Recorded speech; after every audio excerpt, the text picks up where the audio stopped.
అందరికీ నమస్తే. విజ్ఞాన శాస్త్రము అర్థము, స్వభావము, పరిధి, ప్రాముఖ్యతలకు సంబంధించినటువంటి అంశాలను మనం క్షుణ్ణంగా పరిశీలిస్తున్నాం. దీంట్లో భాగంగా విజ్ఞాన శాస్త్రం అనేది ఏ ఒక్క రోజులోనో అభివృద్ధి చెందినటువంటి అంశంగా మనం పరిగణించడం లేదు. ఇది గత కొన్ని వేల సంవత్సరాలుగా మానవుడు పరిశీలిస్తున్నటువంటి పరిశీలనల ఆధారంగా ప్రోధి చేసుకున్నటువంటి అనుభవాలు, కొన్ని ప్రక్రియలు, వాటి యొక్క ఫలితాలకు సంబంధించినటువంటి ఒక సమాహారంగా మనం ఇక్కడ విజ్ఞాన శాస్త్రాన్ని పరిగణిస్తున్నాం.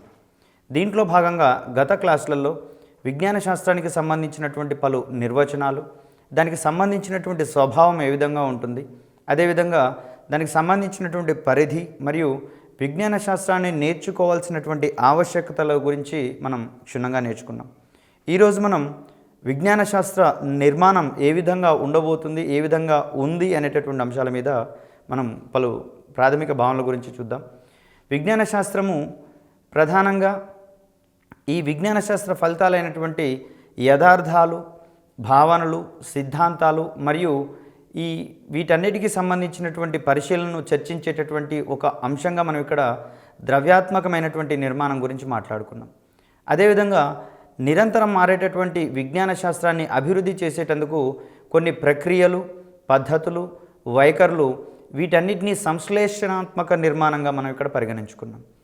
అయితే ద్రవ్యాత్మక నిర్మాణము మరియు సంశ్లేషణాత్మక నిర్మాణాలకు సంబంధించినటువంటి అంశాలను మనం ఇక్కడ క్షుణ్ణంగా పరిశీలించినట్లయితే విజ్ఞాన శాస్త్రం యొక్క నిర్మాణం ఏ విధంగా ఉంది అనేటటువంటి అంశాలన్నీ మనకి ఇక్కడ కూలంకషంగా తెలుస్తాయి. ఇక్కడ ప్రధానంగా ఈ ఏరియా నుంచి మనం క్వశ్చన్స్ని కూడా ఎక్స్పెక్ట్ చేసేటటువంటి అవకాశాలు ఉన్నాయి. కాబట్టి ఇక్కడ ఈ విజ్ఞాన శాస్త్ర నిర్మాణము ఈ విజ్ఞాన శాస్త్ర బోధన పద్ధతులకు సంబంధించినటువంటి ఒక ప్రముఖమైనటువంటి అంశంగా ఇక్కడ వెలుగుతుంది. దీంట్లో భాగంగా జే ష్వాబ్ మరియు ఫినిక్స్ అనేటటువంటి శాస్త్రవేత్తలు ఇక్కడ విజ్ఞాన శాస్త్ర నిర్మాణానికి సంబంధించి ఒక రెండు నిర్మాణాలను లేదా రెండు విభాగాలను ఇక్కడ మనకు అందించిన విషయాన్ని మనం గమనించాం. అది ఒకటి సంశ్లేషణాత్మక నిర్మాణం మరియు ద్రవ్యాత్మకమైనటువంటి నిర్మాణాలుగా మనం ఇక్కడ చెప్పుకున్నాం. సంశ్లేషణాత్మక నిర్మాణంలో ప్రక్రియలు, పద్ధతులు మరియు శాస్త్రీయ సంబంధమైనటువంటి వైఖరులు ప్రధానంగా ఉంటుండగా, ద్రవ్యాత్మకమైనటువంటి నిర్మాణంలో శాస్త్రీయ విజ్ఞానపు ఫలితాలైనటువంటి యథార్థాలు, భావనలు, సిద్ధాంతాలు, సూత్రాలు మరియు నిర్ణయాలు ఉన్నట్లుగా మనం ఇక్కడ గమనించవచ్చు. అంటే సంశ్లేషణాత్మకమైనటువంటి నిర్మాణానికి సంబంధించినటువంటి అంశాలను పరిశీలించిన పిదప శాస్త్రీయ విజ్ఞానం అందించేటటువంటి ఫలితాలు మొత్తం కూడా ఇక్కడ మనకు ద్రవ్యాత్మకమైనటువంటి నిర్మాణంలోని భాగాలుగా మనం ఇక్కడ గమనిస్తున్నాం. దీంట్లో ద్రవ్యాత్మక నిర్మాణాన్ని కనుక మనం పరిశీలించినట్లయితే దీనిలో విజ్ఞాన శాస్త్ర ప్రక్రియలు ఫలితంగా మనం కనుగొన్నటువంటి యథార్థాలు కానివ్వండి, భావనలు, సాధారణీకరణలు, తర్వాత సిద్ధాంతాలు మరియు ఇతర విజ్ఞాన శాస్త్ర సంబంధమైనటువంటి నియమాలు, ఇవన్నీ కూడా మనకు ద్రవ్యాత్మక నిర్మాణంలో భాగంగా పేర్కొనబడతాయి. క్రింది వానిలో శాస్త్రీయ విజ్ఞానపు ఫలితాలైనటువంటి అంశాలు ఏ విజ్ఞాన శాస్త్ర నిర్మాణంగా వెలుగొందుతున్నాయి అనే ఓరియంటేషన్లో మనం ఇక్కడ ప్రశ్న ఎక్స్పెక్ట్ చేయవచ్చు. దీనికి సమాధానంగా మనం ద్రవ్యాత్మక నిర్మాణంలో భాగంగా ఇవన్నీ వెలుగొందుతున్నాయి అనేటటువంటి అంశాన్ని ఇక్కడ మనం బేరీజ్ వేసుకోవాలి. సో ఈ విధంగా వచ్చినటువంటి జ్ఞానం మనకు రెండు రకాలుగా మనకి ఇక్కడ చూడవచ్చు. అందులో ఒకటి సైద్ధాంతిక పరిజ్ఞానము మరియు ఇంకొకటి ప్రయోగాత్మక పరిజ్ఞానంగా మనం ఇక్కడ గమనించుకోవచ్చు.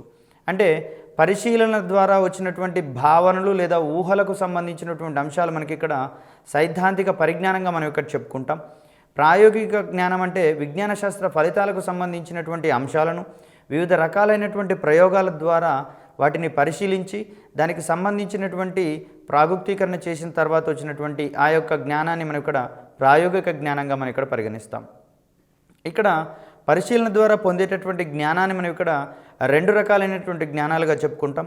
ప్రాయోగిక జ్ఞానము మరియు సైద్ధాంతిక జ్ఞానం అనేవి రెండూ కూడా మనకి ఇక్కడ పరిశీలన ద్వారానే జరుగుతాయి.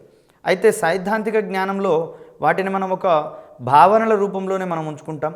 ప్రాయోగిక జ్ఞానంలో ఈ భావనల రూపంలో ఏర్పడినటువంటి ఈ పరిజ్ఞానాన్ని వివిధ రకాలైనటువంటి ప్రయోగాలు, కృత్యాల ద్వారా మనం పరిశీలించి అవి ఖచ్చితమైనవే మరియు వాస్తవాలు అనేటటువంటి అంశాలు ఇక్కడ మనం సాధారణీకరిస్తాం.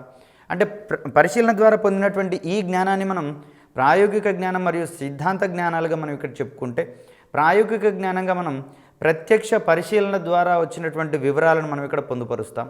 అదేవిధంగా వివిధ రకాలైనటువంటి పరికరాలను ఉపయోగించి మాపనం చేయడం ద్వారా మనం తెలుసుకున్నటువంటి విషయాలు లేదా పరిశీలనను మనం ఇక్కడ ప్రాయోగిక జ్ఞానంలోనే పొందుపరుస్తాం. తర్వాత ఈ ప్రక్రియల ద్వారా వచ్చినటువంటి ఆ సత్యాలు లేదా వాస్తవాలు ఏవైతే ఉన్నాయో వీటన్నిటినీ కూడా మనం ప్రాయోగిక జ్ఞానాలుగా మనం ఇక్కడ చెప్పుకుంటాం. అంటే వెల్లడించినటువంటి ఏదైనా ఒక వాస్తవం అనేది ప్రయోగపూర్వకంగా నిర్ధారించిన తర్వాత వీటికి సంబంధించినటువంటి ప్రయోగాలు జరపడం అనేది అనవసరం. ఉదాహరణకు చూసినట్లయితే సూర్యుడు అనేవాడు నిరంతరం తూర్పున ఉదయిస్తాడు కాబట్టి దీనికి సంబంధించినటువంటి పరిశీలన మనం చేయాల్సిన అవసరం ఏమీ ఉండదు. అంటే ప్రాయోగికంగా ఇక్కడ ఇచ్చినటువంటి అందించబడినటువంటి జ్ఞానానికి సంబంధించి సాధారణ మానవుడు దానికి సంబంధించినటువంటి ప్రయోగాలు చేయవలసిన అవసరము ఉండదు.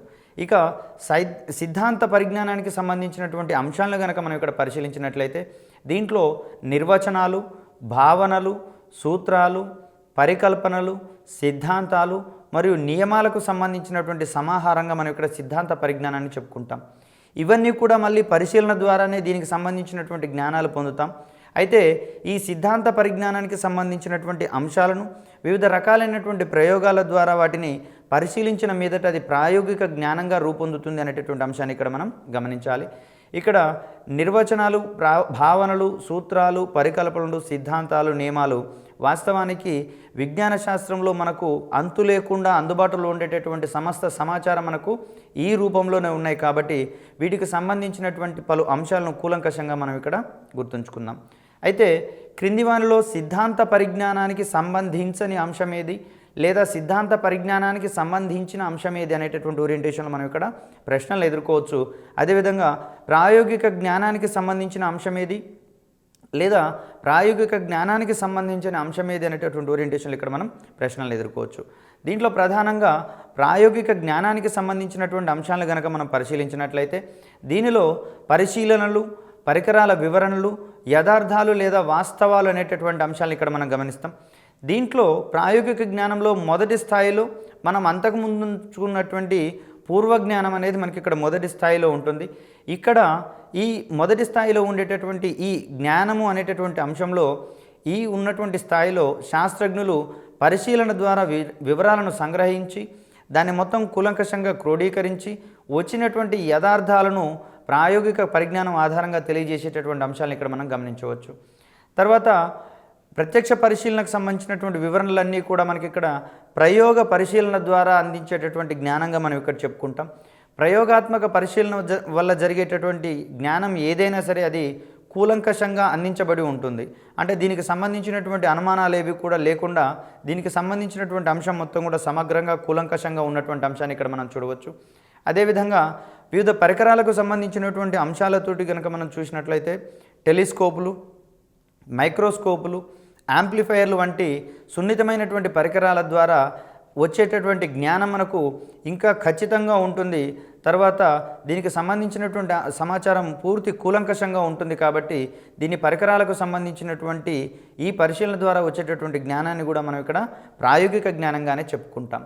తర్వాత సిద్ధాంత పరిజ్ఞానానికి సంబంధించినటువంటి అంశాలు కనుక మనం చూస్తే ప్రాయోగిక జ్ఞానం పొందినటువంటి శాస్త్రవేత్తలు ఇక్కడ వారికి ఉన్నటువంటి అంచనాలతోటి లేదా జరుగుతున్న దృగ్విషయాల మీద ఉన్నటువంటి అంచనాలు లేదా ఊహల ఆధారంగా కొన్ని సూత్రాలు మరియు సిద్ధాంతాలను ప్రతిపాదిస్తారు. ఇక్కడ ఈ రకమైనటువంటి దృగ్విషయాలకు సంబంధించినటువంటి కారణ ఫలిత సంబంధమైనటువంటి సూత్రాలను మాత్రమే ఇక్కడ వాళ్ళు వివరించడం జరుగుతుంది. కాజ్ అండ్ ఎఫెక్ట్కి సంబంధించినటువంటి అంశాలను వీరు పరిశీలిస్తారు. ఒకవేళ వారు చెప్పినటువంటి కారణం కనుక సహేతుకము మరియు సబబు కానట్లయితే మరి ఒక కారణానికి సంబంధించినటువంటి పరిశీలనలు ఊహలు చేసేటటువంటి అంశాన్ని ఇక్కడ మనం గమనించవచ్చు. ఈ రకంగా పొందినటువంటి జ్ఞానాన్ని మనం ఇక్కడ సిద్ధాంత పరిజ్ఞానంగా మనం చెప్పుకుంటున్నాం. ఇది ప్రాయోగిక జ్ఞానం ద్వారా పొందినటువంటి శాస్త్రజ్ఞులు ఇక్కడ సూత్రాలు మరియు సిద్ధాంతాలను ప్రతిపాదించేటటువంటి అంశాలను ఇక్కడ మనం గమనించవచ్చు. తర్వాత ఒక భౌతిక వస్తువు లేదా యథార్థమైనటువంటి ఒక సంఘటనను గురించి వివరించే దాన్నే మనం ఇక్కడ యథార్థంగా చెప్పుకుంటాం. ఏదైనా వస్తువును వివరించేటటువంటి క్రమంలో దాని గురించి చెప్పేటటువంటి ప్రతి అంశము కూడా ఇక్కడ యథార్థంగా పరిగణించబడుతుంది. ఇక్కడ జేబీ కొనాంట్ అనేటటువంటి శాస్త్రవేత్త ప్రకారము యథార్థానికి 2 లక్షణాలు ఉండాలి అనేటటువంటి అంశాన్ని ఇక్కడ వివరించడం జరిగింది. దీంట్లో యథార్థం అనేది ప్రత్యేకంగా పరిశీలించదగినదిగా ఉండాలి. అదేవిధంగా ఎన్నిసార్లు అయినా ప్రదర్శించగలిగేటట్లుగా ఉండాలి, అదేవిధంగా ఎప్పుడైనా ప్రదర్శించగలిగేటట్లుగా ఉంటే దాన్ని యథార్థంగా పరిగణించాలి అనేటటువంటి అంశాన్ని ఇక్కడ జేబీ కొనాంట్ మనకి ఇక్కడ అందించినటువంటి ఈ దానిగా మనం ఇక్కడ పరిశీలించవచ్చు. ఉదాహరణ కనుక మనం గమనించినట్లయితే 760 మిల్లీమీటర్ల పాదరస పీడనం వద్ద లేదా సాధారణ వాతావరణ పీడనం వద్ద నీరు 100 డిగ్రీల సెంటీగ్రేడ్ దగ్గర మరుగుతుంది అనేటటువంటి అంశాన్ని కనుక మనం గమనించినట్లయితే దీన్ని మనం ఒక యథార్థంగా తీసుకోవచ్చు. దీన్ని ఆ సాధారణ వాతావరణ పీడనం వద్ద ఎన్నిసార్లు మనం మరగబెట్టినా కూడా నీటి యొక్క మరిగే ఉష్ణోగ్రత 100 డిగ్రీల సెంటీగ్రేడ్ ఉంటుందనేటటువంటి అంశాన్ని ఇక్కడ మనం గమనించవచ్చు.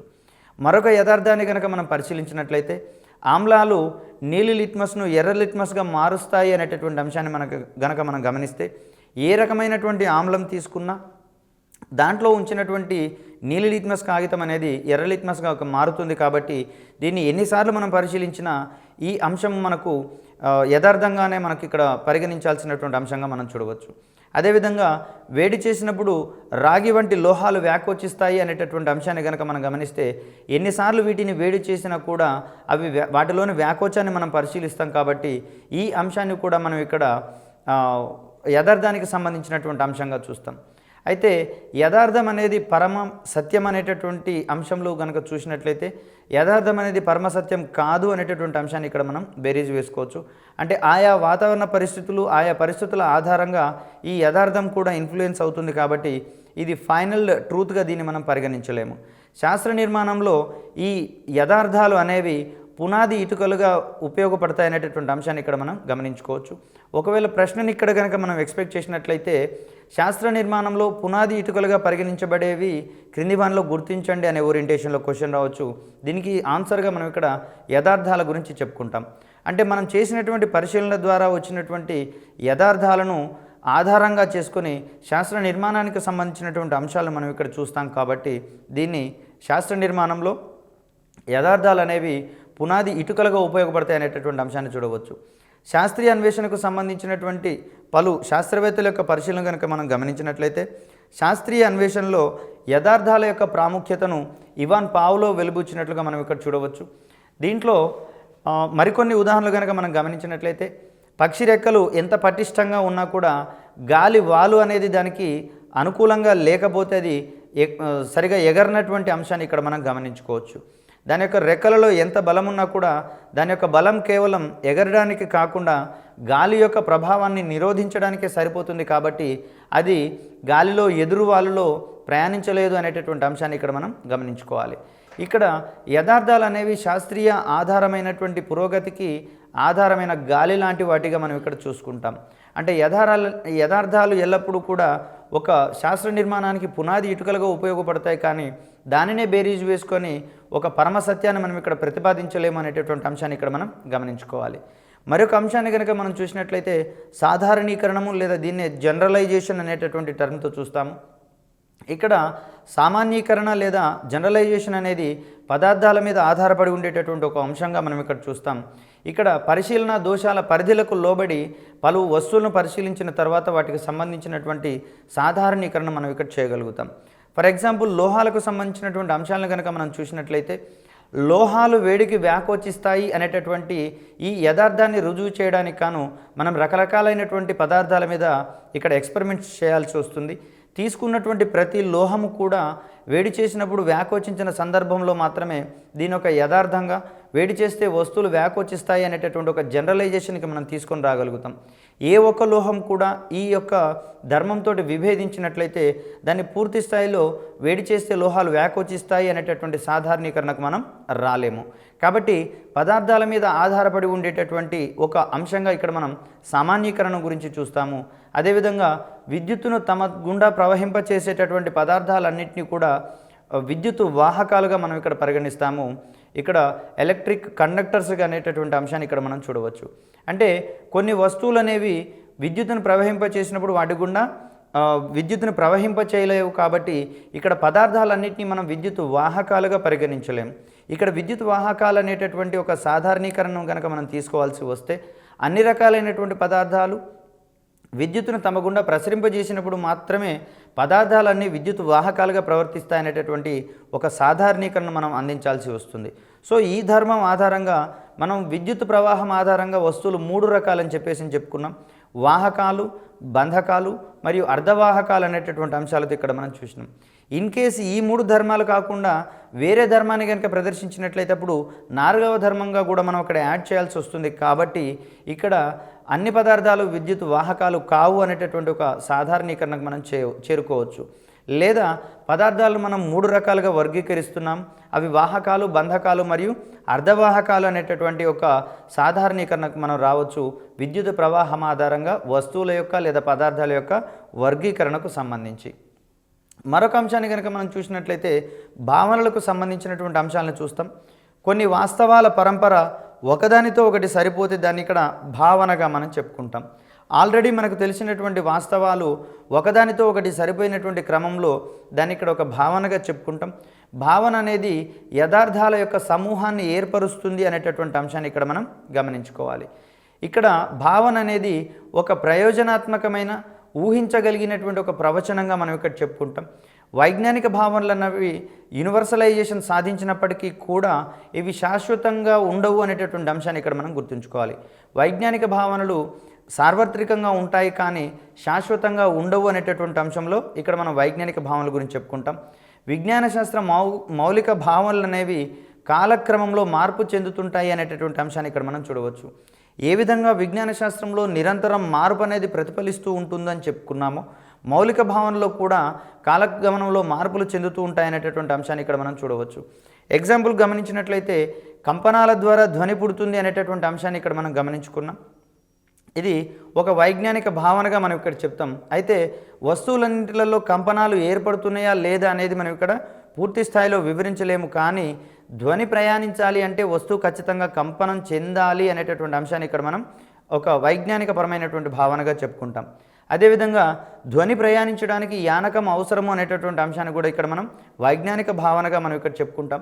తర్వాత ఉష్ణం అనేది ఒక శక్తి స్వరూపమని, ఇది ఉష్ణశక్తిని ఒక దగ్గర నుంచి మరొక దగ్గరికి మోసుకొని పోగలిగేటటువంటి ధర్మాన్ని కలిగి ఉంటుంది అనేటటువంటి అంశాన్ని కూడా మనం ఇక్కడ వైజ్ఞానికపరమైనటువంటి భావనగానే మనం ఇక్కడ చెప్పుకోవాల్సి ఉంటుంది. ఇక్కడ భావన అనే దాన్ని కనుక మనం పరిశీలించినట్లయితే ఇది ప్రత్యేక యథార్థం కాదు అనేటటువంటి అంశాన్ని చూడవచ్చు. ఇక్కడ యథార్థాల సమూహం అనేది ఒకే వస్తువుకు సంబంధించినటువంటి దృగ్విషయంగా కాక పలు వాస్తవాల యొక్క సమాహారంగా మనం ఇక్కడ లేదా సముదాయంగా మనం ఇక్కడ చెప్పుకుంటాం.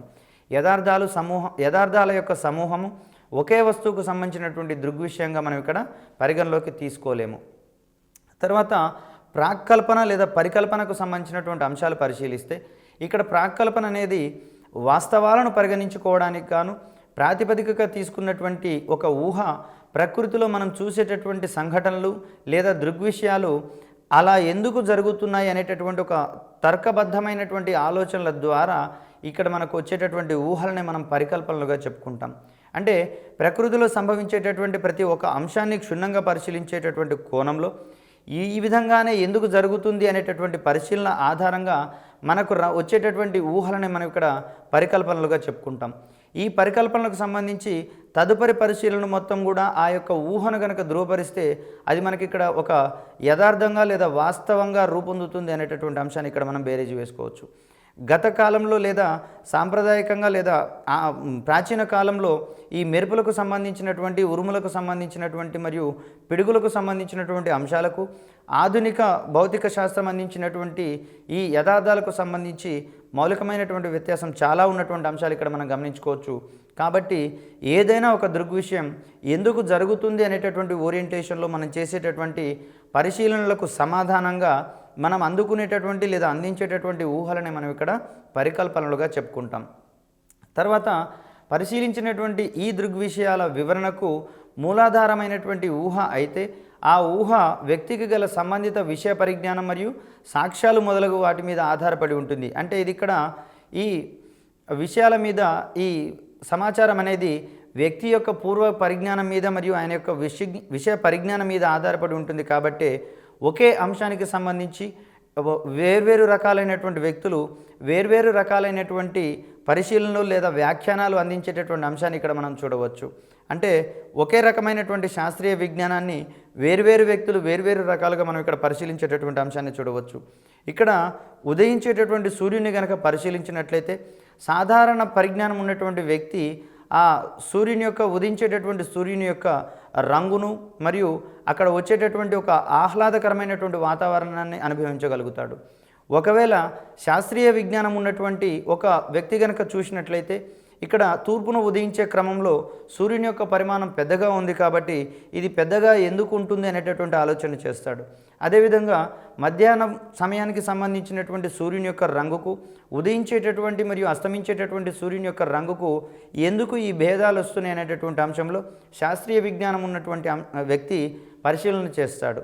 అదే శాస్త్రవేత్తకు సంబంధించినటువంటి అంశాలు కనుక మనం పరిశీలించినట్లయితే దానికి సంబంధించినటువంటి కార్యక్రమాలను కనుగొనేటటువంటి క్రమంలో అవసరమైనటువంటి ప్రయోగాలు మొత్తం చేసి అక్కడ సూర్యుని యొక్క రంగులలో ఉండేటటువంటి భేదాలు, పరిమాణంలో ఉండేటటువంటి భేదాలకు సంబంధించినటువంటి అంశాలు మొత్తాన్ని కూడా కూలంకషంగా వివరిస్తారు. కాబట్టి ఇక్కడ విషయ పరిజ్ఞానం అనేది ఒక అంశం మీద వ్యక్తుల యొక్క పూర్వ పరిజ్ఞానం మీద ఆధారపడి ఉంటుంది అనేటటువంటి అంశాన్ని ఇక్కడ మనం చూడవచ్చు.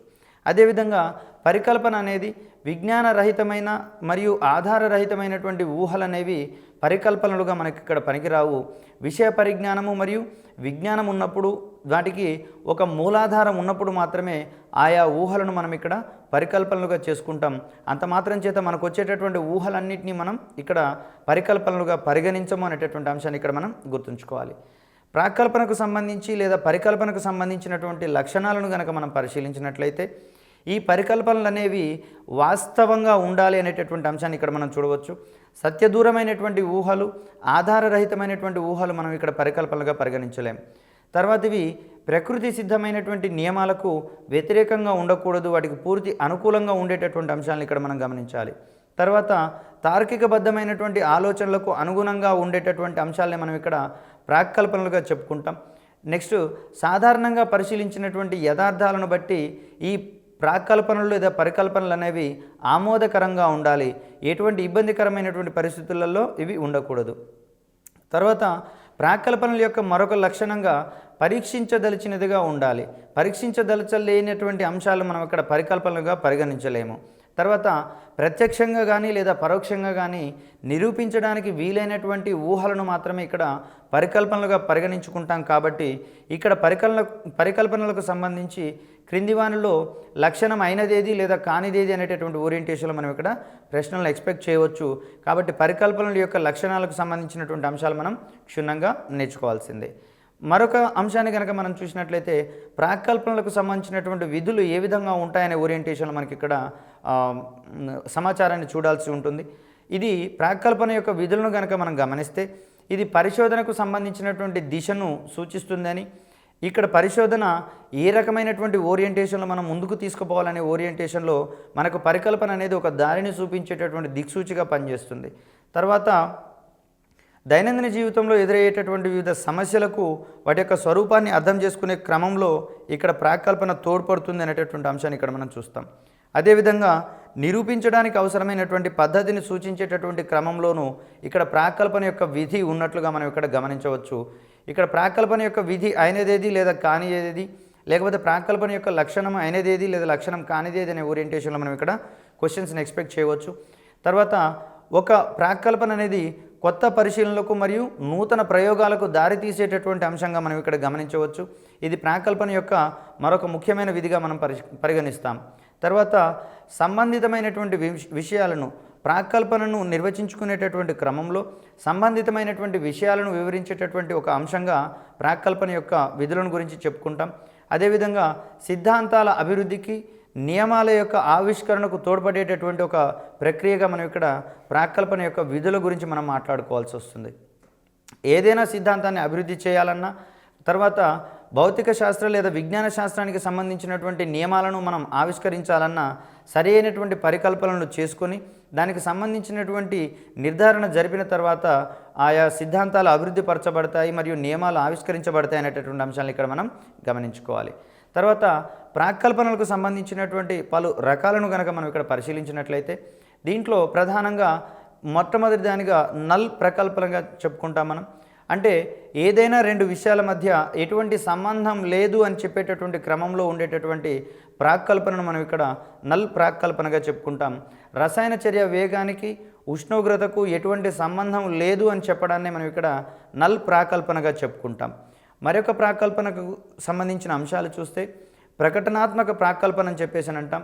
ఇక్కడ ఏవైనా రెండు భౌతిక దృగ్విషయాల మధ్య సంబంధం ఒక ప్రకటనగా చెప్పేటటువంటి అంశాన్ని ఇక్కడ మనం ప్రకటనాత్మక ప్రాకల్పనగా చెప్పుకుంటాం. అంటే కొన్ని సందర్భాల్లో చర్య వేగాన్ని ఉష్ణోగ్రత కూడా ప్రభావితం చేస్తుంది కాబట్టి ఇక్కడ చర్య వేగాన్ని ఉష్ణోగ్రత ప్రభావితం చేస్తుంది అనే అంశంలో చర్యా వేగానికి మరియు ఉష్ణోగ్రతకు మధ్య ఉండేటటువంటి సంబంధాలను వివరిస్తున్నాం కాబట్టి దీన్ని మనం ప్రకటనాత్మక ప్రాకల్పనగా మనం ఇక్కడ చెప్పుకుంటాం. మరొక ప్రాకల్పన రకాన్ని కనుక మనం పరిశీలించినట్లయితే ప్రాగుక్తి ప్రకల్పనగా మనం ఇక్కడ చెప్పుకుంటాం.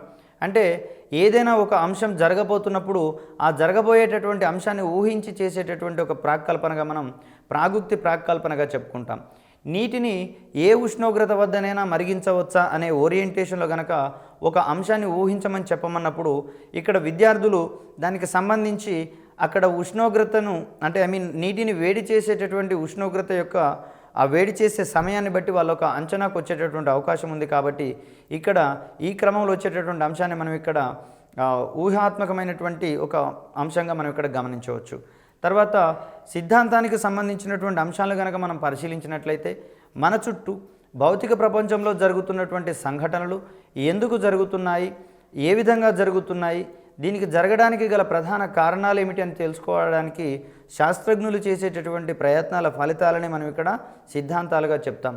అంటే భౌతిక ప్రపంచంలోని దృగ్విషయాలు జరిగే క్రమంలో వాటికి సంబంధించినటువంటి కూలంకషమైనటువంటి వివరణల యొక్క ఫలితాలని మనం ఇక్కడ సిద్ధాంతాలుగా పరిగణించవచ్చు అనే అంశాన్ని ఇక్కడ మనం చూడవచ్చు.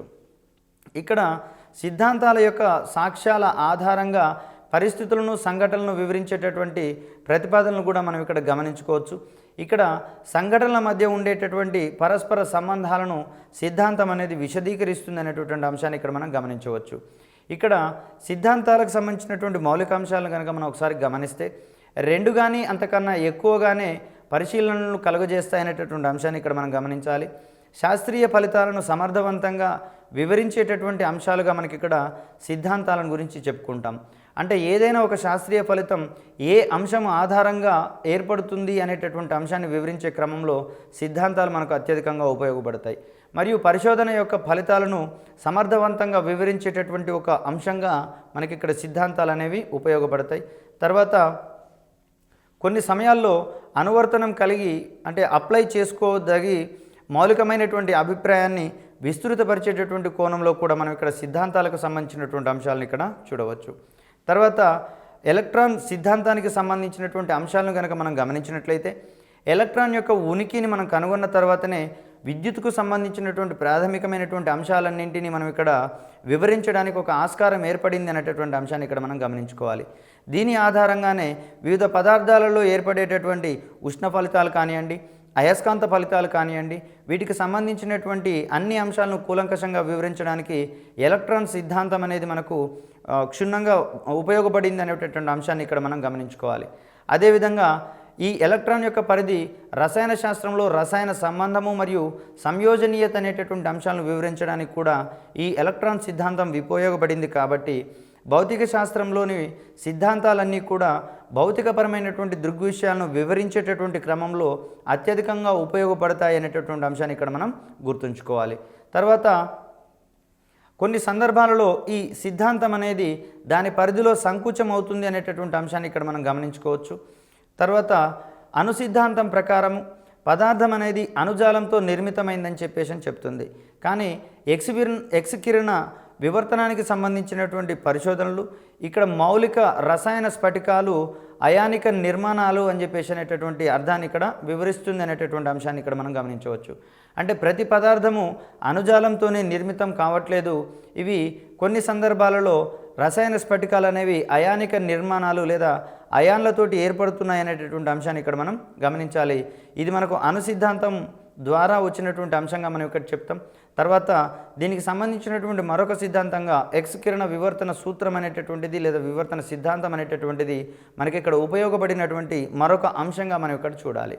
తర్వాత సిద్ధాంతాలు అనేవి క్రమానుగుణంగా ఉంటాయని, దీనిలో సరళమైనటువంటి సిద్ధాంతము ఒక సమగ్రమైనటువంటి సిద్ధాంతంలో ఒక భాగంగా ఉంటుంది అనేటటువంటి అంశాన్ని ఇక్కడ మనం చూడవచ్చు. అంటే సింప్లిసిటీ అనేది ఇక్కడ కాంప్రిహెన్సివ్ మాడ్యూల్లో ఒక భాగంగా ఉంటుందనేటటువంటి అంశాన్ని ఇక్కడ మనం చూస్తాం. సరళమైనటువంటి సిద్ధాంతము సమగ్రమైనటువంటి సిద్ధాంతంలో ఒక పార్ట్గా ఉంటుందనేటటువంటి అంశాన్ని ఇక్కడ మనం చూస్తాం. సిద్ధాంతము, పరిశీలన లేదా ప్రయోగము వీటి మధ్య ఒకదానిపై మరొక దాని ప్రభావం అనేది విజ్ఞాన శాస్త్రానికి సంబంధించినటువంటి అతి ముఖ్యమైనటువంటి మూలంగా మనం ఇక్కడ చెప్పుకుంటాం. వీటి యొక్క పర్యవసానంగానే విజ్ఞాన శాస్త్రానికి సంబంధించినటువంటి పెక్కు అంశాలు వెలుగులోకి వచ్చినటువంటి అంశాన్ని ఇక్కడ మనం చూడవచ్చు.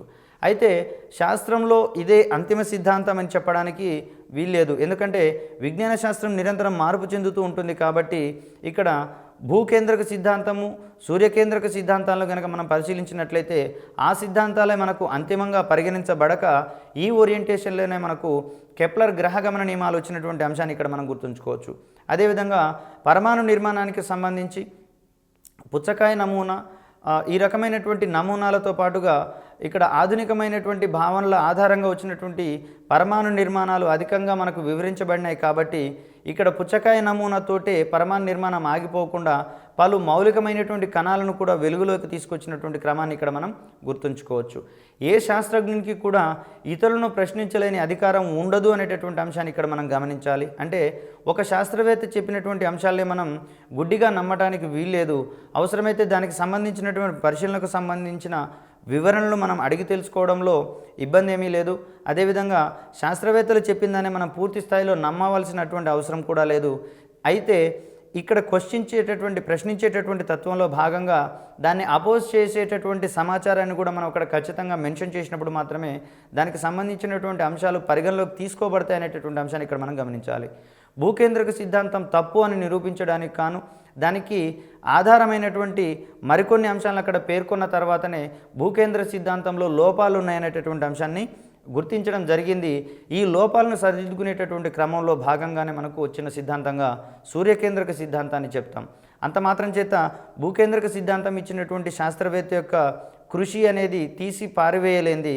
తన యొక్క కృషి అప్పుడున్నటువంటి కాలం దృష్ట్యా కరెక్ట్గాను మరియు అందరూ కూడా దాన్ని ఆమోదయోగ్యం చేశారు. కాబట్టి ఆ శాస్త్రవేత్త యొక్క కృషిని మనం కించపరిచే అవకాశం లేదు, అవసరం అంతకన్నా లేదు. తర్వాత మెరుగైనటువంటి పరిశీలనలు, ఖచ్చితమైన ప్రయోగాలు, వీటి ద్వారా వచ్చినటువంటి ఫలితాలకు పాత సిద్ధాంతాలు సమాధానం చెప్పవలసి ఉంటుంది. అంటే కాలక్రమంలో పరిశీలనలు చేసేటటువంటి క్రమంలో తీసుకునేటటువంటి ధోరణులు కానివ్వండి, ప్రక్రియలు కానివ్వండి నిరంతరం మార్పు చెందుతూ ఉంటాయి. కాబట్టి ఈ నూతన ప్రక్రియల ద్వారా సాధించినటువంటి అంశాలకు పాతగా అంటే గతంలో ప్రతిపాదించినటువంటి సిద్ధాంతాలన్నీ కూడా సమాధానం చెప్పవలసి ఉంటుంది అనేటటువంటి అంశాన్ని ఇక్కడ మనం గమనించుకోవాలి.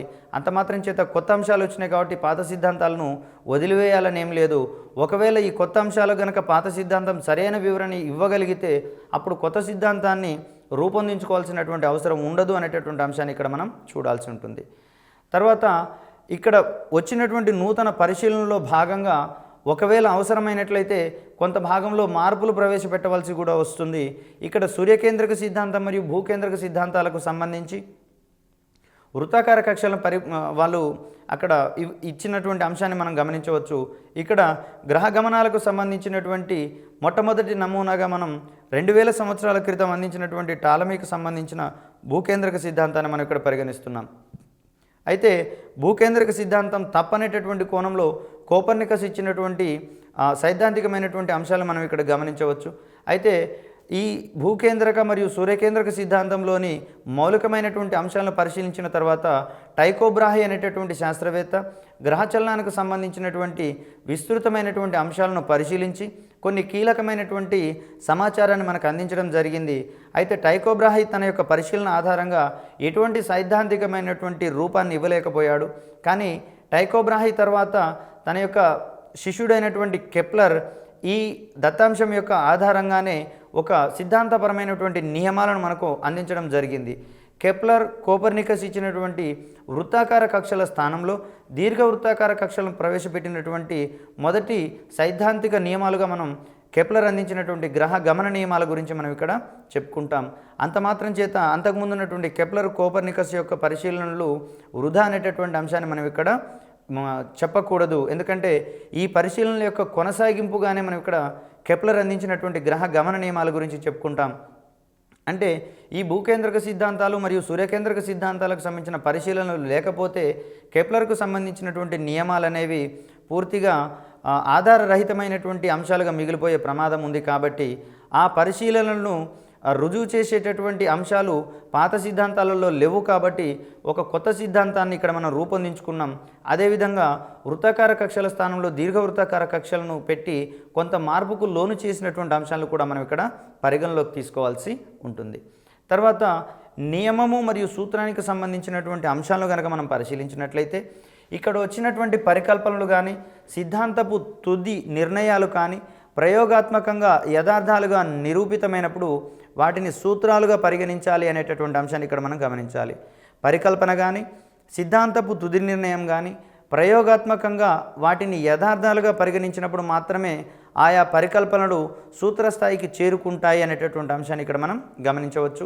ఇక్కడ రెండు యథార్థాల మధ్య ఉన్నటువంటి సంబంధాన్ని లేదా వాటి మధ్యలో ఉండేటటువంటి స్వభావాన్ని నియమం అనేది వివరిస్తుంది అనేటటువంటి అంశాన్ని ఇక్కడ మనం చూస్తాం. ఒక కృత్యము లేదా తాత్వికత్వానికి ఆధారమైనటువంటి ఒక ప్రాథమిక సత్యాన్నే మనం ఇక్కడ సూత్రంగా పరిగణించాల్సి ఉంటుంది. రెండు యథార్థాల మధ్య ఉండేటటువంటి సంబంధాన్ని వివరించేదానిగా మనం ఇక్కడ నియమాన్ని చూస్తాం. కృత్యము లేదా తార్కికత్వానికి ఆధారమైనటువంటి ఒక ప్రాథమిక సత్యంగా మనం ఇక్కడ సూత్రాన్ని పరిగణించాల్సి ఉంటుంది. ఇక్కడ వైజ్ఞానిక విషయాలను సూత్రాలను మరియు నియమాలను అత్యంత ఉన్నత స్థాయికి చెందినటువంటి వైజ్ఞానిక విషయాంశాలుగా బోధించేటటువంటి అంశాన్ని ఇక్కడ మనం చూడవచ్చు.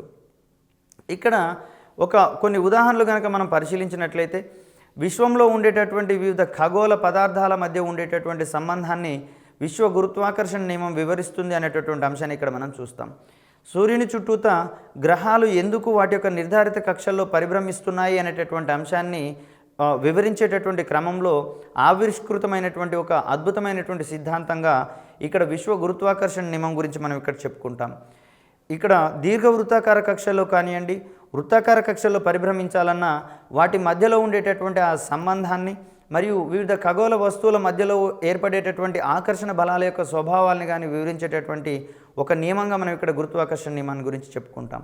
అదేవిధంగా లోలక సూత్రాలు అనేవి ఏ అంశాల మీద ఆధారపడి ఉంటాయి అనేటటువంటి అంశంలో లోలక సూత్రాలు అనేవి మనకి ఇక్కడ ఎక్కువగా ఉపయోగపడతాయి అనేటటువంటి అంశాన్ని చూడాలి. ఇవి లోలకం యొక్క పొడవు, గోళం యొక్క ఘనపరిమాణము, అదేవిధంగా ద్రవ్యరాశికి సంబంధించినటువంటి అంశాల యొక్క పరస్పర సంబంధాలను సూచిస్తుంది అనేటటువంటి అంశాన్ని, వాటి మధ్యలో ఉండేటటువంటి పరిమితులను కూడా ఇక్కడ పరిగణలోకి తీసుకోవాలనేటటువంటి అంశాన్ని లోలక సూత్రాల ఆధారంగా మనం ఇక్కడ డిఫైన్ చేసుకుంటాం. ఇక్కడ సంశ్లేషణాత్మక నిర్మాణంలో భాగంగా విజ్ఞాన సముపార్జనలో అన్వేషించేటటువంటి క్రమంలో శాస్త్రజ్ఞులు అవలంబించేటటువంటి పద్ధతులు, ప్రక్రియలు, వైఖరులు ఇవన్నీ కూడా ఈ శాస్త్రజ్ఞాన నిర్మాణంలో సంశ్లేషణాత్మక నిర్మాణంలో భాగంగా ఉంటాయనేటటువంటి అంశాన్ని ఇక్కడ మనం చూడవచ్చు. ఇక్కడ శాస్త్రీయ అన్వేషణకు సంబంధించినటువంటి అంశాలను కనుక మనం ఒక గ్రాఫ్ రూపంలో చెప్పుకుంటే పద్ధతులు, ప్రక్రియలు, వైఖరులు అనేటటువంటి అంశాలు శాస్త్రీయ అన్వేషణకు పునాదులుగా మనం ఇక్కడ చెప్పుకుంటాం. శాస్త్రీయ ప్రక్రియలు మరియు ప్రక్రియ నైపుణ్యాలు శాస్త్రీయ విధానాన్ని సముపార్జించేటటువంటి సాధనాలుగా ఇక్కడ శాస్త్రీయ ప్రక్రియల గురించి చెప్పుకోవాల్సి వస్తుంది. వీటిని శాస్త్రీయ విజ్ఞానాన్ని సముపార్జించేటటువంటి ప్రధానమైనటువంటి సాధనాలుగా మనం ప్రక్రియల గురించి చెప్పుకోవాలి. ఇక్కడ ప్రక్రియలకు సంబంధించినటువంటి నైపుణ్యాల గురించి కనుక మనం పరిశీలించినట్లయితే వీటిని మౌఖిక ప్రక్రియలు, సమాకలన ప్రక్రియలు అనేటటువంటి పదజాలాలతో సూచిస్తాం. మౌఖిక ప్రక్రియలకు సంబంధించి పరిశీలించడం, కొలవడం, వర్గీకరించడం, పరిమాణీకరించడం, స్థలము, సమయము, సంబంధాలను ఉపయోగించడం, ఇక్కడ అవసరమైనటువంటి సందర్భాల్లో భావప్రసారం చేయడం, ప్రాగుక్తీకరించడం, విషయాలను రాబట్టడం మరియు కొన్ని ప్రామాణికమైనటువంటి అంశాలను నిర్ధారించేటటువంటి క్రమంలో వీటన్నిటిని మౌఖిక ప్రక్రియలకు సంబంధించినటువంటి నైపుణ్యాలుగా మనం ఇక్కడ పరిగణించాల్సి ఉంటుంది. సమాకలన ప్రక్రియలకు సంబంధించి చరాంశాలను నియంత్రించడము, అదేవిధంగా ఇచ్చినటువంటి దత్తాంశాన్ని వ్యాఖ్యానించడము, తర్వాత అవసరమైనటువంటి పరికల్పనను ప్రతిపాదించడము మరియు ప్రయోగం చేయడం అనేటటువంటి మొత్తం కూడా మనకి ఇక్కడ సమాకలన ప్రక్రియలకు సంబంధించినటువంటి అంశాలుగా మనం ఇక్కడ చూస్తాము. సో దీంట్లో క్రింది వానిలో సమాకలన ప్రక్రియగా పరిగణించబడేది ఏది లేదా పరిగణించబడనిది ఏది అనే ఓరియంటేషన్లో మనం ఇక్కడ ప్రశ్నలను ఎక్స్పెక్ట్ చేయవచ్చు. పరిశీలన, కొలవడం, వర్గీకరించడం, చరాంశాలను నియంత్రించడం, వీటిలో మౌఖిక ప్రక్రియగా పరిగణించబడనిది ఏది అనేటటువంటి ఓరియంటేషన్లో మనం ఇక్కడ క్వశ్చన్లను ఫ్రేమ్ చేసుకోవచ్చు. కాబట్టి వీటిని జాగ్రత్తగా మనం గమనించాలి. ఇక్కడ మౌలిక ప్రక్రియలకు సంబంధించినటువంటి పరిజ్ఞానాన్ని కనుక మనం చూసినట్లయితే దీంట్లో మొట్టమొదటిగా మనం పరిశీలన అనేటటువంటి దాన్ని మనం ఇక్కడ పరిగణిస్తున్నాం. పరిశీలన అనేది శాస్త్రీయ నైపుణ్యాల్లో చాలా ముఖ్యమైనటువంటి ఒక అంశంగా ఇక్కడ మనం చూస్తాం. ఇక్కడ పుట్టిన దగ్గర నుంచి మానవుడు చనిపోయే వరకు కూడా అనేక రకమైనటువంటి పరిశీలనలు చేసి తదనుగుణమైనటువంటి జ్ఞానాన్ని సంపాదిస్తాడు. ఈ రకమైనటువంటి జ్ఞాన సముపార్జనలో తనకు ఈ జ్ఞానేంద్రియాలు అనేటివి ఉపయోగపడతాయి అనేటటువంటి అంశాన్ని ఇక్కడ మనం చూడవచ్చు. ఈ పరిశీలించేటటువంటి క్రమంలో మనకు తోడ్పడేటటువంటి ముఖ్యమైనటువంటి అవయవాలుగా పంచేంద్రియాలు మనం ఇక్కడ పరిగణిస్తాం. మరికొన్ని అంశాలు కనుక మనం చూసినట్లయితే కొలవడం అనేది మరొక మౌలిక ప్రక్రియగా మనం ఇక్కడ చెప్పుకుంటాం. ఇక్కడ శాస్త్ర సాంకేతిక రంగాల్లోనే కాకుండా నిత్య జీవితంలో కూడా కొలవడం అనేది ఒక పునాదిగా ఏర్పడింది అనేటటువంటి అంశాన్ని ఇక్కడ మనం గమనించవచ్చు. ఈ కొలవడానికి సంబంధించినటువంటి అంశాల ఆధారంగానే పలు దైనందిన జీవితంలోని అంశాలు ముడిపడి ఉండేటటువంటి అంశాన్ని ఇక్కడ మనం గమనించవచ్చు. ఉదాహరణకు ఒక ఊరి నుంచి మరొక ఊరికి వెళ్ళేటటువంటి క్రమంలో వాటి మధ్య దూరాన్ని బేరీజు వేసుకొని మనం ప్రయాణించేటటువంటి వాహనం యొక్క రకాన్ని మనం ఇక్కడ డిజైన్ చేసుకోవచ్చు. స్వల్ప దూరాలకు అవసరమైతే నడుచుకుంటూ వెళ్తాం. దానికి మించినటువంటి దూరానికి సైకిల్ మీద వెళ్ళేటటువంటి అవకాశాలను పరిగణించవచ్చు. దాన్ని మించినటువంటి దూరాలకు వెహికల్స్ ద్వారా లేదా మోటార్ బైకుల ద్వారా వెళ్ళేటటువంటి అంశాన్ని ఇక్కడ గమనించవచ్చు. సుదూరాలకు ప్రయాణించాల్సి వస్తే ఇక్కడ రైలు, బస్సు మరియు విమానాల వంటి వాటి ద్వారా కూడా మనం ప్రయాణించగలుగుతాం. కాబట్టి ఈ కొలతల యొక్క అవసరాలు మనకు దైనందిన జీవితంలో ఎక్కువగా ఉన్నటువంటి అంశాన్ని ఇక్కడ మనం చూడవచ్చు. తర్వాత ప్రకృతిలో ఉన్నటువంటి వివిధ రకాలైనటువంటి జీవరాశులను వర్గీకరించేటటువంటి క్రమంలో కూడా ఇక్కడ మౌలిక ప్రక్రియలు మనం ఇక్కడ చూస్తాం. ప్రకృతిలోని జీవరాశులను ఇక్కడ వృక్ష మరియు జంతు జీవజాలాలుగా మనం ఇక్కడ వర్గీకరించుకుంటాం. అదేవిధంగా మూలకాలను మరియు ఇతర పదార్థాలను వాటి మధ్య ఉన్నటువంటి పోలికలు మరియు తేడాలను బట్టి సమూహాలుగా లేదా గ్రూపులుగా విభజించేటటువంటి ఒక ప్రక్రియగా మనం ఇక్కడ వర్గీకరణాన్ని చూస్తాం. పదార్థాలకు సంబంధించి విద్యుత్ ప్రవాహం ఆధారంగా బంధకాలు, వాహకాలు, అర్ధవాహకాలుగా మనం పరిగణిస్తే ఇక్కడ అయస్కాంతత్వం ఆధారంగా అయస్కాంత పదార్థాలని, అనయస్కాంత పదార్థాలని, అదేవిధంగా పారా, డయా, ఫెర్రో అయస్కాంత పదార్థాలుగా మనం విభజించుకున్నటువంటి అంశాలు విజ్ఞాన శాస్త్రపు అంశాలలో భాగంగా మనం ఇక్కడ చెప్పుకుంటాం. మొక్కలకు సంబంధించినటువంటి అంశాలను కనుక మనం పరిశీలించినట్లయితే పుష్పించే మొక్కలు, పుష్పించని మొక్కలని, అదేవిధంగా ఫలాలను ఇచ్చేటటువంటి మొక్కలు వివిధ రకాలుగా మనం ఇక్కడ వర్గీకరించుకున్నాం. అదేవిధంగా నేల మీద పాకేటటువంటి తీగలుగా, చిన్న చిన్న మొక్కలుగా, పొదలుగా, గుల్మాలుగా, పెద్ద పెద్ద వృక్షాలుగా మనం ఇక్కడ పరిగణించుకున్నాం. కాబట్టి వీటి మధ్యలో ఉండేటటువంటి పోలికలు, తేడాల ఆధారంగా వాటిని ఒక సమూహంగా రూపొందించేటటువంటి క్రమంలో వర్గీకరణ అనేది మనకు అత్యధికంగా ఉపయోగపడుతుంది. మరొక ముఖ్యమైనటువంటి అంశంగా పరిమాణీకరించడం అనేటటువంటి అంశాన్ని చూస్తాం. సరి అయినటువంటి పరికరాలను ఉపయోగించి వివిధ భౌతిక రాశులను ఖచ్చితంగా కొలిచి వాటిని నిర్దిష్టమైనటువంటి ప్రమాణాలను సంఖ్యాపరంగా ఇచ్చేటటువంటి ఒక అంశంగా మనం ఇక్కడ పరిమాణీకరించడం అంటాం. బియ్యంకి సంబంధించినటువంటి భావనలు కనుక చూసినట్లయితే దుకాణానికి వెళ్ళి బియ్యాన్ని ఇవ్వండి అనేటటువంటి ఓరియంటేషన్లో అక్కడ ఖచ్చితమైనటువంటి అర్థము లేదా భావప్రసారం అనేది జరగదు. దాని యొక్క క్వాంటిటీకి సంబంధించి ఎంత క్వాంటిటీ కావాలనేటటువంటి ఓరియంటేషన్లోనే మనకు అక్కడ అవసరం అవుతుంది. కాబట్టి అక్కడ 4 కేజీలు 5 కేజీలు అనేటటువంటిది సంఖ్యాత్మక భావనను, అదేవిధంగా కొలవదగినటువంటి భావనను మనకు అందిస్తుంది. కాబట్టి పూర్తి భావ ప్రసారం అక్కడ అందజేయబడుతుంది అనేటటువంటి అంశాన్ని ఇక్కడ మనం గమనించుకోవాలి. తర్వాత సమయము మరియు స్థలాలకు మధ్య సంబంధానికి సంబంధించినటువంటి అంశాలు కనుక చూస్తే ఒక ప్రదేశము భౌగోళికంగా ఏ విధంగా ఉంది అనే ఓరియంటేషన్లో దాని యొక్క సమయాన్ని మరియు స్థలాలకు సంబంధించినటువంటి అంశాలు మనం ఇక్కడ చెప్పవచ్చు. అదేవిధంగా ఉష్ణమండల ఏరియాలో ఉన్నట్లయితే దాంట్లో వర్షపాతం తక్కువగా ఉంటుందని, ఇక్కడ కాలాన్ని బట్టి వర్షపాతం మరియు ఉష్ణోగ్రతలు మారుతున్నాయనేటటువంటి విశ్లేషణ మనం చేయవచ్చు. అదేవిధంగా ఒక ప్రదేశంలో పగలు మరియు రాత్రి ఉష్ణోగ్రతలు, వర్షపాతాలు కూడా కాలంతో పాటు మారుతుంటాయి అనేటటువంటి అంశాన్ని ఇక్కడ మనం బేరీజు వేసుకోవచ్చు. సో వీటికి సంబంధించినటువంటి ఉష్ణోగ్రత మార్పులలో ఈ వర్షపాతము, శీతోష్ణ స్థితి అనేవి కూడా ఇక్కడ మనకు క్రూషియల్గా మారుతున్నాయి అనేటటువంటి అంశాలు ఇక్కడ మనం గమనించాల్సి ఉంటుంది. తర్వాత భావప్రసారానికి సంబంధించినటువంటి అంశాలు కనుక మనం పరిశీలించినట్లయితే ప్రకృతిలో చూసినటువంటి విషయాలను లేదా ఒక వ్యక్తి చేసినటువంటి ప్రయోగాలను స్పష్టంగా చెప్పగలగడం, వివరించగలగడం మరియు చర్చించడము, అవసరమైనటువంటి అంశాలను రాయడము, ప్రశ్నించేటటువంటి క్రమంలో మనకిక్కడ భావ ప్రసారం అనేది ఎక్కువగా ఉపయోగపడుతుంది అనేటటువంటి అంశాన్ని ఇక్కడ మనం చూడవచ్చు. ఒక వ్యక్తి చేసినటువంటి పరిశీలనలు తగు భావ ప్రసారం ద్వారా సమాజానికి అందించినప్పుడే ఆయా అంశాలు ఇతరులు కూడా క్షుణ్ణంగా అర్థం చేసుకునేటటువంటి క్రమంలో ఉంటాయి. కాబట్టి ఇక్కడ భావ ప్రసారం అనేది ఒక ముఖ్యమైనటువంటి అంశంగా మనం ఇక్కడ పరిగణించవచ్చు.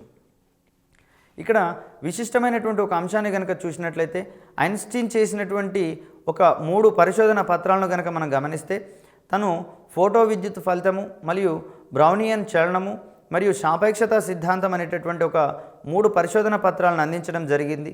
ఈ పరిశోధన పత్రాల్లో తన యొక్క భావ ప్రసారం అనేది మిగిలిన సమాజానికి అందించిన తర్వాత దానికి సంబంధించిన అంశాలు క్షుణ్ణంగా అధ్యయనం చేశారు. కాబట్టి వీటికి సంబంధించినటువంటి సిద్ధాంతాలన్నీ కూడా పరస్పరం ఆమోదయోగ్యంగా మారి అందరికీ అందుబాటులో వచ్చినటువంటి అంశాలను మనం ఇక్కడ గమనించుకోవచ్చు. తర్వాత ఈ రకమైనటువంటి పరిశీలనలే ఎంతోమంది శాస్త్రవేత్తలు అనేక గ్రంథాలను రచించి వారి యొక్క పరిశోధనల యొక్క ఫలితాలను ఎక్కువగా సమాజానికి అందించి తద్వారా మానవ జాతికి ఎన్నో మేలు చేసినటువంటి అంశాలను కూడా మనం ఇక్కడ గమనించవచ్చు. న్యూటన్ మహాశయుడు అందించినటువంటి ప్రిన్సిపీ ఆఫ్ మ్యాథమెటిక్స్ అనేటటువంటి గ్రంథము, అదేవిధంగా గెలీలియో రచించినటువంటి dialogue on the 2 chief world systems అనేటటువంటి అంశాలు కూడా గ్రంథ రూపంలో ఈ భావ ప్రసారం అనేటటువంటి అంశాన్ని బేరీజు వేసుకొని సమాజానికి ఆయా అంశాలను వివరించినటువంటి అంశాలను ఇక్కడ మనం గమనించవచ్చు. మరొక అంశంగా మనం ఇక్కడ ప్రాగుక్తీకరించడం అనేటటువంటి అంశాన్ని పరిగణలోకి తీసుకుంటాం. అందుబాటులో ఉన్నటువంటి పరిశీలనలు, పరిస్థితులు, సమాచారం దృష్ట్యా నిలకడగా ఉండేటటువంటి ఫలితాలను ముందుగా ఊహించేటటువంటి ఒక ధర్మాన్ని మనం ఇక్కడ ప్రాగుక్తీకరించడము అంటాం. అంటే మనకు అందుబాటులో ఉన్నటువంటి సమాచారాన్ని బేరీజు వేసుకొని ఒక నిలకడైనటువంటి ఫలితాన్ని కనుక మనం ముందే ఊహించినట్లయితే దాన్నే ప్రాగుక్తీకరించడము అని చెప్పేసి అని అంటాం. ఇక్కడ ఒక ప్రదేశంలో ఉండేటటువంటి వర్షపాతానికి సంబంధించినటువంటి పరిశీలన తీసుకొని 10 ఏళ్ల సమాచారాన్ని దగ్గర పెట్టుకున్నట్లయితే అక్కడ ఏ మాసంలో అత్యధికంగా వర్షపాతం ఉండబోతోంది అనేటటువంటి అంశాలని ముందుగానే ఊహించుకోవచ్చు.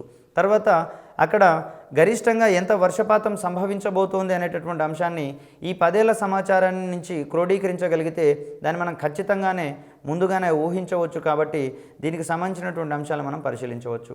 మరియు మరి ఒక మౌలిక ప్రక్రియగా మనం ఇక్కడ నిర్ధారించడము అనేటటువంటి అంశాన్ని ఇక్కడ మనం గుర్తుంచుకోవాలి. అనేక పరిశీలనల ఆధారంగా ఒక శాస్త్రీయ ఫలితాన్ని చెప్పేటటువంటి అంశాన్ని మనం ఇక్కడ నిర్ధారించడం అనేటటువంటి అంశాన్ని చెప్పుకుంటాం. పరిశీలన చేసిన తర్వాత ఒక శాస్త్రీయ ఫలితాన్ని అందించడాన్ని మనం ఇక్కడ నిర్ధారించడంగా చెప్పుకుంటాం. దీంట్లో భాగంగా కొన్ని ప్రక్రియల గురించి మనం ఇక్కడ చెప్పుకుంటాం. వీటిని సమాకలన ప్రక్రియలు, ఇంటిగ్రేషన్ ప్రక్రియలుగా మనం ఇక్కడ చెప్పుకుంటున్నాం. సమాకలన ప్రక్రియలో భాగంగా చరరాశులను నియంత్రించడము అనేటటువంటిది. ఇక్కడ చరరాశులు అనేటటువంటి అంశాలు కనుక చూసినట్లయితే పరస్పరం మారడానికి అనుగుణంగా ఉండేటటువంటి అంశాలు మనం చరరాశులుగా చెప్పుకుంటాం. వాయువుల యొక్క ధర్మాలు, పీడనము మరియు ఘనపరిమాణము, ఉష్ణోగ్రత వంటి అంశాల ఆధారంగా ప్రభావితం చేయబడతాయి. కాబట్టి ఈ వాయువుల యొక్క ధర్మాలు ఆయా అంశాల ఆధారంగా ఏ విధంగా ఉండబోతున్నాయి అనేటటువంటి అంశాలను వివరించే క్రమంలో పీడనము, ఘనపరిమాణం మరియు ఉష్ణోగ్రతలు అనేవి కీలకంగా ఉంటాయి. మరియు ఇవి పరస్పరం మార్పులకు గురి అవుతాయి. కాబట్టి వీటిని మార్చడం ద్వారా మనం వాయువుల యొక్క ధర్మాలను కూడా మార్చవచ్చు. కాబట్టి ఈ క్రమంలో పీడనము, ఘనపరిమాణం మరియు ఉష్ణోగ్రతలను చరరాశులుగా మనం ఇక్కడ భావిస్తాం. వాయువులలో పీడనానికి మరియు ఘనపరిమాణానికి మధ్య గల సంబంధాన్ని కనుక వివరించేటటువంటి క్రమంలో అక్కడ ఉష్ణోగ్రతను స్థిరంగా ఉంచేటటువంటి క్రమాన్ని ఇక్కడ మనం చూడవచ్చు.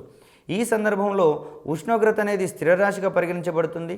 అదేవిధంగా పీడనము మరియు ఘనపరిమాణం అనేవి చరరాశులుగా మారబడతాయి అనేటటువంటి అంశాలు ఇక్కడ మనం చూస్తాం. ఇక్కడ ఘనపరిమాణాన్ని స్థిరంగా ఉంచేటటువంటి క్రమంలో పీడనం, ఉష్ణోగ్రతల మధ్య సంబంధం కనుక్కోవచ్చు. ఈ క్రమంలో పీడనం మరియు ఉష్ణోగ్రతలు అనేవి చరరాశులుగా పరిగణించబడతాయి. ఘనపరిమాణం అనేది స్థిరరాశిగా మనం ఇక్కడ పరిగణిస్తాం. అదేవిధంగా సామాన్య లోలకం యొక్క పొడవును స్థిరంగా ఉంచి పొడవుకు, గోళం యొక్క ద్రవ్యరాశి, పదార్థము, ఆ కంపన పరిమితులకు సంబంధించినటువంటి సంబంధాలను ఇక్కడ మనం కనుక్కోవచ్చు.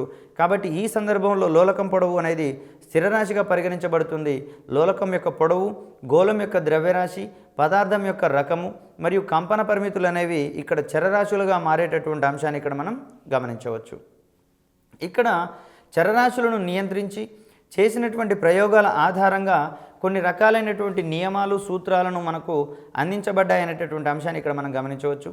ఈ రకమైనటువంటి సూత్రాలు నియమాలని మనం బాయిల్, చార్లెస్ అందించినటువంటి నియమాలు మరియు సామాన్య లోలక సూత్రాలకు సంబంధించినటువంటి అంశాలుగా మనం ఇక్కడ గమనించవచ్చు. ఇక్కడ దత్తాంశ వ్యాఖ్యానానికి సంబంధించినటువంటి అంశాన్ని కనుక మనం పరిశీలించినట్లయితే ఒక విషయము లేదా సమాచారానికి లేదా సమస్యకు సంబంధించినటువంటి అందుబాటులో ఉన్న సమాచారాన్ని మనం ఇక్కడ దత్తాంశంగా పరిగణిస్తాం. ఈ దత్తాంశాన్ని ఆధారంగా చేసుకునే ఒక విషయానికి లేదా సమస్యకు ఉండేటటువంటి ఆ పరిష్కార మార్గాలను గమనించుకోవచ్చు అనేటటువంటి అంశాన్ని చూడవచ్చు. ఇక్కడ సేకరించినటువంటి సమాచారాన్ని గణాంకాల రూపంలో నమోదు చేసుకోవడం ద్వారా వాటిని క్రమబద్ధీకరించడం లేదా వాటిని వ్యాఖ్యానించేటటువంటి క్రమంలో భాగంగా వివిధ రకాలైనటువంటి పట్టికలలో నమోదు చేసుకోవడం, అదేవిధంగా ఆ దత్తాంశాన్ని గ్రాఫ్ల రూపంలో రీప్రొడ్యూస్ చేసుకోవడం అనేటటువంటి అంశాలు ఇక్కడ మనం గమనించుకోవాలి. దత్తాంశాన్ని వ్యాఖ్యానించేటటువంటి క్రమంలో ఇక్కడ పట్టికలలో లేదా గ్రాఫుల్లో ఉండేటటువంటి సమాచారం అనేది మనకు అత్యధికంగా ఉపయోగపడుతుంది అనేటటువంటి అంశాలు ఇక్కడ మనం బేరీజు వేసుకోవాలి. ఈ రకంగా శాస్త్రీయ వైఖరులు మరియు జ్ఞానాత్మకమైనటువంటి వైఖరులకు సంబంధించినటువంటి ప్రాయోగిక వైఖరులకు సంబంధించినటువంటి అంశాలను కనుక మనం పరిశీలించినట్లయితే దాంట్లో ఉండేటటువంటి కీలకమైనటువంటి పదజాలాల మీద ఎక్కువగా మనకు అంశాలు వచ్చేటటువంటి దాఖలాలు మనకు ఎక్కువగా ఉన్నాయి. ఇక్కడ వివిధ రూపాల్లో ఉండేటటువంటి దత్తాంశాన్ని విశ్లేషించేటటువంటి ఒక క్రమాన్ని మనం ఇక్కడ దత్తాంశ వ్యాఖ్యానంగా చెప్పుకుంటాం. ఈ దత్తాంశ వ్యాఖ్యానంలో గ్రాఫ్లు మరియు పట్టికలు అనేవి మనకు ఎక్కువగా ఉపయోగపడేటటువంటి అంశాన్ని ఇక్కడ మనం చూడవచ్చు. అదేవిధంగా పరికల్పనకు సంబంధించినటువంటి ప్రతిపాదన కనుక మనం పరిశీలించినట్లయితే ఏదైనా ఒక సంఘటనకి జరగడానికి అనుకూలంగా ఉన్నటువంటి కారణాలను వివరించేటటువంటి ఒక ఊహను మనం ఇక్కడ పరికల్పనగా చెప్పుకుంటాం. ఈ పరికల్పన అనేది హేతుబద్ధంగా ఉండాలనేటటువంటి అంశాన్ని ఇక్కడ మనం చూడాలి. ఆధారరహితమైనటువంటి అంశాలుగా ఇక్కడ ఈ పరికల్పనలు ఉండరాదు అనేటటువంటి అంశాన్ని మనం ఆల్రెడీ గమనించినాం. ఇక్కడ పరికల్పన అనేది ఒక ముఖ్య శాస్త్ర ఫలితంగా కూడా వివరించున్నాం కాబట్టి ఇక్కడ ప్రయోగం చేసేటటువంటి క్రమంలో పరికల్పనలు అనేవి అత్యధికంగా ఉపయోగపడేటటువంటి అంశాలుగా మనం ఇక్కడ చెప్పవచ్చు. ప్రయోగం యొక్క దిశను నిర్ధారించే క్రమంలో పరికల్పనలు ఉపయోగపడతాయి అనేటటువంటి అంశాన్ని మనం పరికల్పనల యొక్క విధులు మరియు లక్ష్యాలకు సంబంధించినటువంటి అంశాల్లో భాగంగా చెప్పుకున్నాం. ప్రయోగం అంటే ఇక్కడ ఒక విషయాన్ని ఖచ్చితమైనటువంటి లేదా సరైన పరికరాలతో స్వయంగా వివరించేటటువంటి ఒక ప్రక్రియగానే మనం ఇక్కడ చెప్పవచ్చు. దీనికి సంబంధించినటువంటి నిర్ధారణ, కొలవడము, రీడింగులు తీసుకోవడం ఇటువంటి ప్రక్రియలన్నింటినీ కూడా ప్రయోగానికి సంబంధించినటువంటి ఒక సంయుక్త ప్రక్రియగా మనం ఇక్కడ చెప్పుకుంటాం. అంటే ఏదైనా ఒక పరికరంతో స్వయంగా నిరూపించడము, నిర్ధారించడము, కొలవడము, ఆ పరికరం ఆధారంగా రీడింగులు తీసుకోవడం మరియు సరైనటువంటి పరికల్పనలు చేయడం, వాటిని నిర్ధారించడం, ఇలా అన్ని ప్రక్రియల యొక్క సమూహంగానే మనం ఇక్కడ ఆ ప్రయోగాన్ని గురించి చెప్పుకుంటాం. సో ఈ రకమైనటువంటి వైఖరుల ఆధారంగా విజ్ఞాన శాస్త్ర నిర్మాణం అనేది మనకు డిజైన్ చేయబడింది కాబట్టి ఇక్కడ ఈ ప్రయోగం చేయడము, పరికల్పన చేయడంలో ఉన్నటువంటి వివిధ దశలు ఏ విధంగా ఉన్నాయి, అదేవిధంగా శాస్త్రీయ నిర్మాణానికి సంబంధించినటువంటి మౌలిక అంశాలు అవి వేటి మీద డిపెండ్ అయి ఉన్నాయి, తర్వాత శాస్త్రీయ నిర్మాణానికి సంబంధించినటువంటి అంశాలు అయినవేవి లేదా కానివేవి, పరికల్పనలకు సంబంధించినటువంటి ప్రాథమిక విధులుగా వేటిని పేర్కొంటాం మరియు వాటి యొక్క లక్షణాలు ఏ విధంగా చేంజ్ అవుతాయి అనేటటువంటి ఓరియంటేషన్లో కూడా మనం ఇక్కడ మొత్తం చూసుకున్నాం. తర్వాత సమాకలన ప్రక్రియలకు సంబంధించినటువంటి మౌలిక అంశాలు ఏ విధంగా ఉన్నాయి, తర్వాత మౌలిక ప్రక్రియలకు సంబంధించినటువంటి అంశాలు ఏ విధంగా ఉన్నాయి అనేటటువంటి ఓరియంటేషన్లోనూ మనం ఇక్కడ సమస్తమైనటువంటి సమాచారాన్ని మనం ఇక్కడ చూసుకున్నాం. కాబట్టి మౌలిక ప్రక్రియలకు సంబంధించినటువంటి అంశాలు ఏవి లేదా సాధారణ ప్రక్రియలకు సంబంధించినటువంటి ఈ ప్రక్రియలను వేటివేటిగా మనం ఇక్కడ పరిగణిస్తామనేటటువంటి అంశంలో కూడా మనం ఇక్కడ ప్రశ్నలు ఎక్స్పెక్ట్ చేయవచ్చు. అదేవిధంగా భావ ప్రసారం అనేది సమాకలన ప్రక్రియ కిందికి వస్తుందా లేదా మౌలిక ప్రక్రియ కిందకి వస్తుందా అనేటటువంటి ఓరియంటేషన్లోనూ మనం ఇక్కడ క్వశ్చన్లు ఎక్స్పెక్ట్ చేయవచ్చు. దీనికి సంబంధించినటువంటి ప్రశ్నలు గతంలో చాలాసార్లు అడగడం జరిగింది కాబట్టి దీంట్లో ఉండేటటువంటి స్వల్పమైనటువంటి వేరియేషన్ల ఆధారంగా కూడా మనం ఇక్కడ ఆయా ప్రశ్నల యొక్క సరళిని కూడా మనం ఇక్కడ ఊహించవచ్చు. సిద్ధాంతాలకు సంబంధించి, పరికల్పనలకు సంబంధించి, ప్రయోగాలకు సంబంధించి వీటి మధ్యలో ఉన్నటువంటి మౌలిక సంబంధాల మీద కూడా మనం ఇక్కడ కీలకమైనటువంటి అవగాహనను ఉంచుకోవడం అవసరం. కాబట్టి ఆయా ప్రాథమిక అంశాలు ఒకదానిని మరొకటి ఏ విధంగా ప్రభావితం చేస్తున్నాయి, అదేవిధంగా ఏదైనా ఒక అంశాన్ని ఇచ్చి ఇది ప్రకల్పన కిందికి వస్తుందా లేదా సైద్ధాంతికపరమైనటువంటి అంశంగా వస్తుందా మరియు ప్రయోగపూర్వకంగా నిర్వచింపదగినదా లేదా అనేటటువంటి ఓరియంటేషన్లో కూడా మనం ఇక్కడ ఈ ఏరియాలో క్వశ్చన్లను ఎక్స్పెక్ట్ చేయవచ్చు. విజ్ఞాన శాస్త్రానికి సంబంధించినటువంటి స్వభావము అర్థ వివరణలకు సంబంధించి పలు కీలకమైనటువంటి అంశాల్లో భాగంగా విజ్ఞాన శాస్త్ర నిర్మాణం ఏ విధంగా ఉంది, దానిలో ఉన్నటువంటి పలు కీలకమైనటువంటి భావనలు ఏవి, వాటిలో ఉండేటటువంటి స్వల్పమైనటువంటి వేరియేషన్ల ఆధారంగా ప్రశ్నల సరళి ఏ విధంగా ఉండబోతోందో ఒక రకమైనటువంటి అంచనా వచ్చిన తర్వాత దానికి సంబంధించినటువంటి అన్ని మౌలికమైనటువంటి ప్రశ్నలను గమనిస్తూ దీనికి సంబంధించి సమాధానాలను గుర్తించడం ద్వారా ఈ ఏరియా నుంచి మనం అత్యధికమైనటువంటి ప్రశ్నలను ఎక్స్పెక్ట్ చేస్తూ వాటికి ఖచ్చితమైనటువంటి సమాధానాలను గుర్తించగలుగుతూ దానికి సంబంధించినటువంటి మార్కులను కూడా అదే రీతిలో పొందగలిగి ఉద్యోగానికి ఇవే మనకు సోపానాలుగా ఉపయోగపడతాయనేటటువంటి అంశాన్ని ఇక్కడ మనం గుర్తుంచుకోవాలి.